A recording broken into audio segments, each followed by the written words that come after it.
Hello students, welcome to Well Explained Pedia. Today I am here with class 10th biology, chapter Our Environment, part 1. So students, before coming to the chapter, we should know the meaning of the word environment. This word environment is derived from a French word environ, meaning surrounding. As the name is suggesting, that it includes everything around us. It includes everything around us. Means हमारे चारों तरफ हम कुछ भी देखते हैं. So that constitutes our surrounding, or we can say our environment. Environment not only consists of living but also non-living elements. Means हमारे आसपास पेड़ हैं, trees, animals, birds, uh, you can say each and everything, non-living elements such as soil, water, air, they all together constitutes the environment. And all these elements, whether they are living or non-living, they are interlinked and interdependent.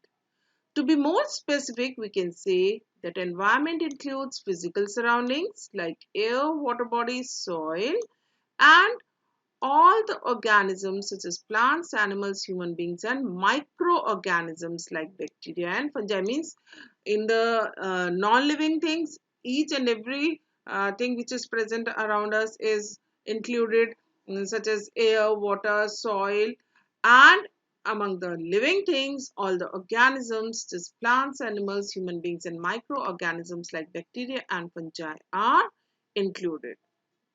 Now, all these constituents of environment, they act as resources as well as regulatory factors. Resource means they act as a source for, means they provide something to us, and regulatory factor means they regulate the balance between these components of the environment. For example, if we take a simple example of a forest, suppose we talk about a forest.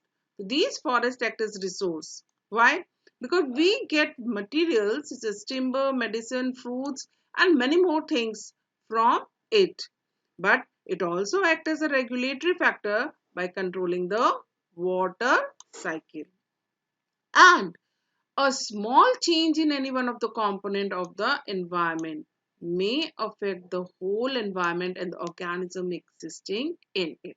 अगर हम एक छोटा सा भी change करते हैं किसी भी कंपोनेंट में इस एनवायरनमेंट के, तो ये हमारे पूरे एनवायरनमेंट को भी अफेक्ट करेगा as well as the organisms which are existing in this environment.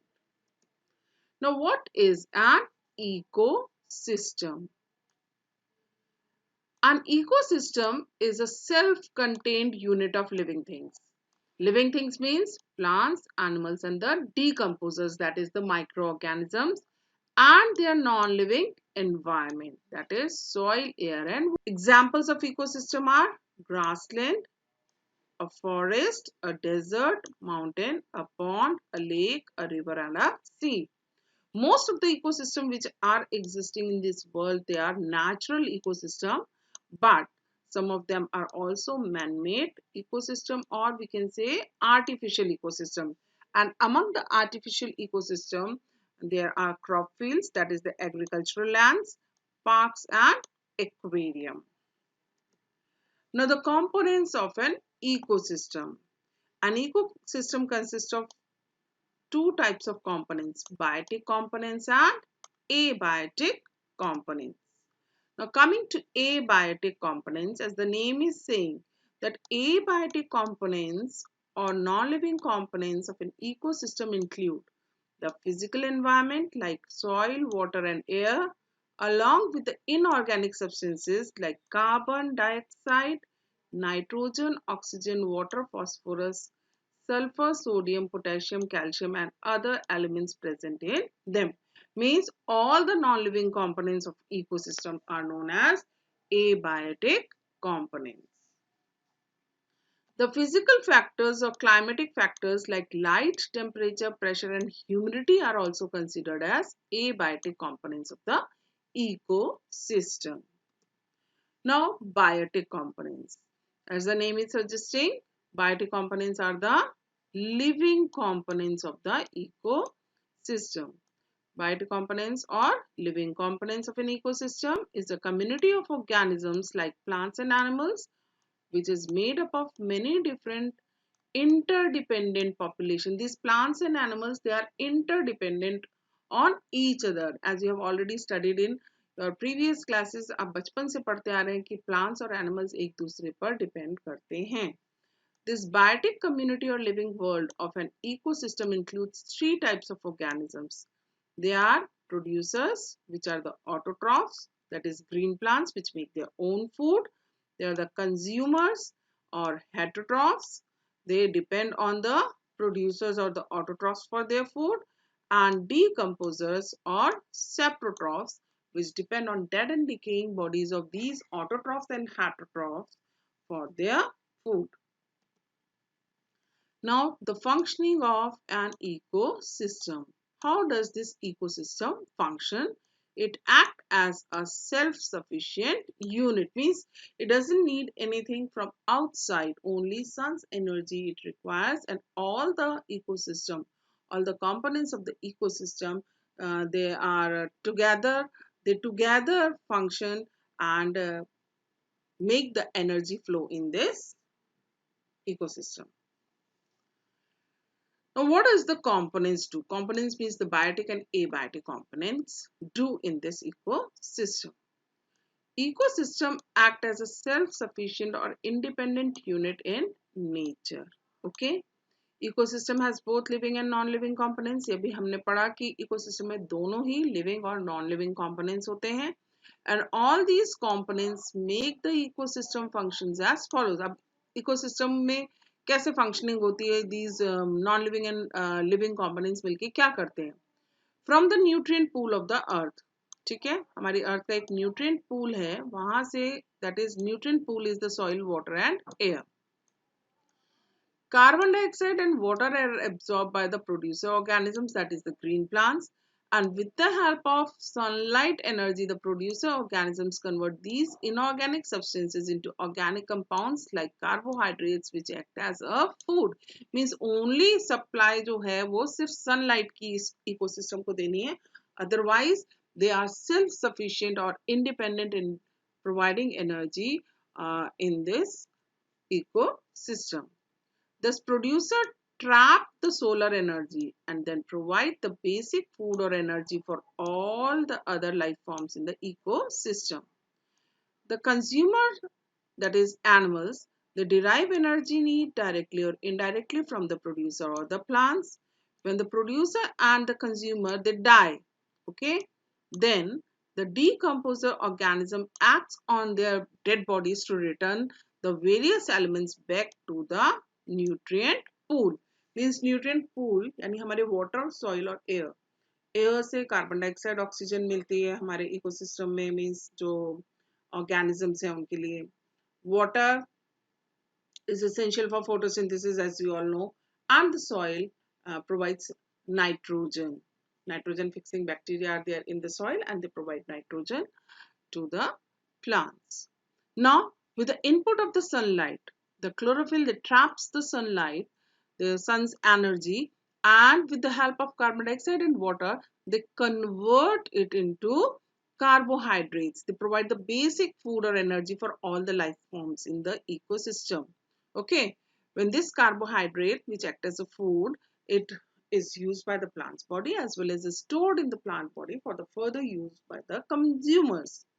Now the consumers, they are the animals. They derive their energy needs directly or indirectly from the producers. Directly means herbivores, we know they directly eat the plants, they are directly dependent on the plants for their food. Indirectly means if there is a carnivore, carnivore is eating a herbivore and herbivore is eating plant. Indirectly, carnivore is also dependent on the plants for their energy.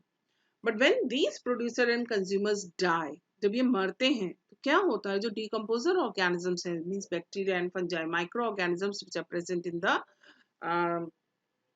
this ecosystem, they act on their dead bodies and they decompose them, derive their nutrition, and They recycle or return the various elements back to the nutrient pool, that is soil, water and air. Thus, an ecosystem involves input of energy and matter which are exchanged between living and non-living components in a cyclic process. And this is known as the cycle of nutrients. Now, producers, consumers and decomposers. There are three types of organism in an ecosystem. They are the producers, consumers and the decomposers. Now, producers, as we all know, they are the autotrophs. That means the green plants which make their own food. It is not only the green plants which make their own food. There are certain blue-green algae also which has chlorophyll in them. And all those organisms which are possessing chlorophyll, they photosynthesize, means they make their own food. The producers are the organisms which can prepare their own food from simple inorganic substances like carbon dioxide and water by using sunlight energy in the presence of chlorophyll. This process of photosynthesis you have learned earlier so many times. The examples of producers are green plants and certain green algae. Now coming to consumers. Consumers, as the name is suggesting, they consume. They consume the food which is prepared by the producers. So those organisms which consume the food prepared by the producers are known as consumers. And in the category of consumers, all the animals come. If an animal eat grass or other green plants or their products itself, we say that it gets the food from producers directly. So that is known as primary consumer. And if an animal eats the meat of another animals which eat grass, then we say that it gets the food from the producer indirectly. That means it is a secondary consumer. Consumers can be further classified as herbivores, carnivores and omnivores. Now herbivores. Herbivores, as the name is saying, herb. Herb means plants. Okay. So those animals which eat only plants are called herbivores. तो जो animals सिर्फ plants या plant part खाते हैं उनको herbivores कहते हैं. Herbivores are primary consumers because they directly depend on the plant for their food. क्योंकि वो direct plant को ही खाते हैं, so they are known as primary consumers. Herbivores may eat grasses, leaves, grains, fruits, or the bark of trees. Okay. Now, cow, buffalo, goat, sheep, horse, deer, camel, ass, ox, elephant, monkey, squirrel, rabbit, and hippopotamus are some examples of herbivores. तो herbivores कौन हुए जो directly plant पर depend करते हैं for their food. Now carnivores. Okay. Carnivores are those animals which eat only other animals as food. The carnivores eat the meat or flesh of other animals. Examples are lion, tiger, frog, vulture, kingfisher, lizard, wolf, snake and hawk. Okay. Now carnivores are further categorized into two types. The small carnivores which feed on the herbivores. So they are known as secondary consumers. Up all the animals which eat the animals, other animals, they are known as carnivores. Okay? Carnivores are actually the consumers. But the small carnivores which feed on the herbivores, they are known as secondary consumers. And the large carnivores or the top carnivores which feed upon the small carnivores, they are known as tertiary consumers. Okay. Now coming to the third category of organisms, they are the omnivores. Those animals which eat both plants and animals are called omnivores. Examples are men, dog, crow, sparrow, bear, myna and ant. They are omnivores. Now coming to one more category of organisms which is known as planktons. Actually, these planktons are microorganisms which are found on the surface of the pond, lake, river or ocean. Planktons are very minute or microscopic organisms. They are freely floating on the surface of water in a pond, lake, river, or ocean.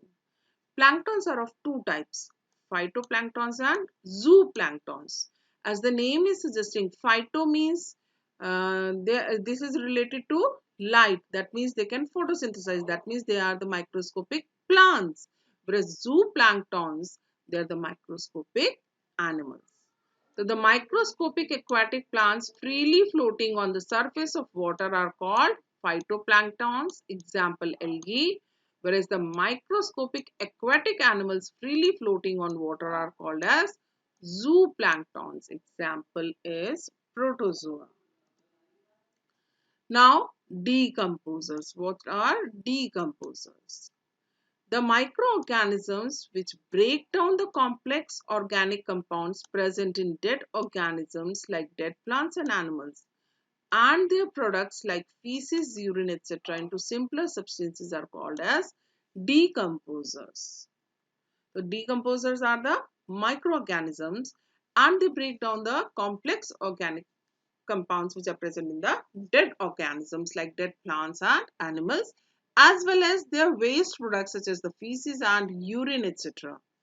The bacteria and fungi, they act as decomposers by the secretion of their body surfaces which decompose the organic matter present in dead plants and animals into simpler substances and liberate ammonia, carbon dioxide, etc. The bacteria which act as decomposers is known as putrefying bacteria. Decomposers help in the recycling of materials in ecosystem. The decomposers are also known as micro-consumers or saprotrophs.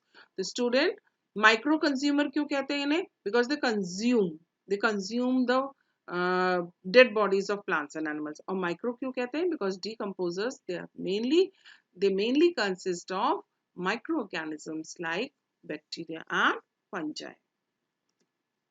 Now, what is the importance of decomposer? Decomposers are also known as the cleanser or cleansing agent of environment. The decomposer help in decomposing the dead bodies of plants and animals and hence act as cleansing agent of the environment. It is only due to the presence of decomposers that the various nutrient elements which were initially taken by the plants from the soil, air and water are returned to the soil, air and water after the death of the plants and animals. अगर ये decomposer नहीं होंगे तो जो nutrients plant या animal body में पहुंच गए हैं they will not be recycled or get back into the soil, water and air, that is the nutrient pool of our earth. The decomposer organisms help in recycling the materials in the ecosystem so that the process of life may go on like an unending chain.